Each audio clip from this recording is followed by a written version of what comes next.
Good morning, happy Sunday. Hope you're all doing well. Can't say I'm doing that well myself. Injured my arm at the gym and not feeling the best, but we soldier on. So, breaking news. I'm sure you all seen that Rangers are now looking to sign Lawrence Shankland. Didn't take the opportunity to sign him last season on a free because Russell Martin in charge had Farewell made Stewart. So that was obviously a big mistake. And then there was obviously the opportunity to sign him when Clement, just the same as Danny Rowe this season, got Rangers into a title race that should never have got into, and then it all fell apart. Not quite as bad as it did under Danny Rowe, but it certainly fell apart. Now I have to be honest here, and I know I'm going to get a ton of abuse here. I was never the biggest Shankland fan. I mean, give credit where credit's due. Ayr United, he was sensational. Then he went to Aberdeen, and the move didn't really work out. Didn't do too well there.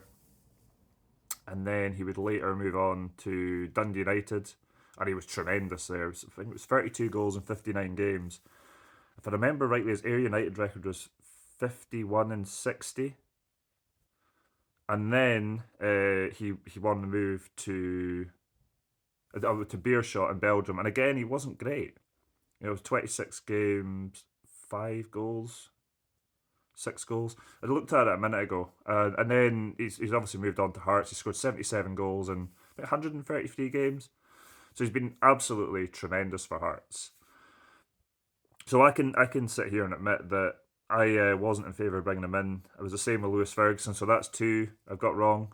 We'll speak a little bit about him after I finish speaking about Shankland. But the fact of the matter is, I don't make the decisions at Rangers. I mean, Rangers decided to spend 6 million on Danilo. They decided to spend Dessers, but to be fair, Dessers scored a lot of goals. They decided to spend the money on Miovski, but Miovski was a proven goal scorer in the SPL. They spent the money on Chumiti, but I think Chumiti, in the kind of, well, certainly from when Rule came in and the sort of second half of the season, I think Chumiti has definitely proved that he's going to be a top player at Rangers. Spent the money on Nadiri. I think Nadiri is good. He obviously got injured. Same with Romans. So yeah, a big misstep in the Rangers recruitment. I mean, there's been several opportunities, and Lawrence Shankland would have been well within his rights to say no to Rangers because he's been passed over that many times. Yes, he's obviously a massive Rangers fan. We all know that. But we've heard stories in the past of way back in the past where players have been passed over by their clubs and then maybe they come back around. I'm sure it's happened a lot with Rangers. It happened with Celtic. It happens with every club really. But if this deal gets done, I mean this is only positive. Lawrence Shankland is a Rangers man. He's a leader and he's a goal scorer. So I mean that's three of your boxes ticked straight away. Three boxes I think everyone would want ticked, and I know most people were in favour of signing Lawrence Shankland, so everyone will be happy about that. He's only 30 years old, so he's still got a good few years in him. Hearts, it kind of shows, it says to me that Hearts, as title contenders season after season, are not serious because you've got your top goal scorer. Okay, it wasn't maybe just him, you had Braga and you had Kizaridis, so Kizaridis went off the boil later on in the season.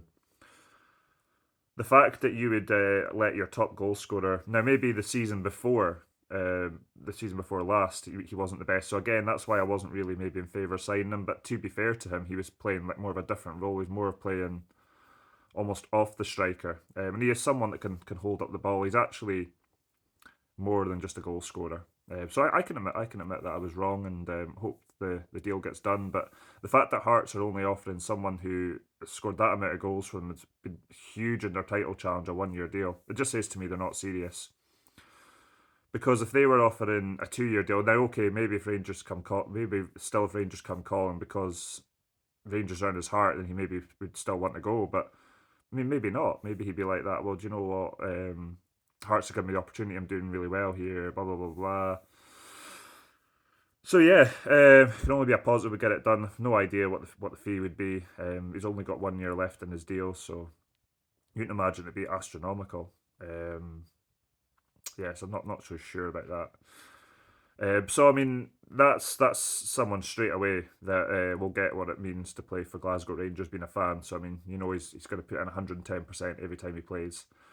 Lewis Ferguson, again, massive Rangers fan. Well, obviously his dad played for Rangers, uncle played for Rangers. Well, were legends for Rangers, didn't just play for Rangers. I would be very surprised if he ended up at Rangers. For one, he's playing for Bologna in Italy, which is a massive opportunity. Normally, that would result with going to the Premier League, and when he initially went there, he was playing really well. So for his career, it wouldn't be good if he came to Rangers, but he was also a Rangers youth player too. Let's not forget.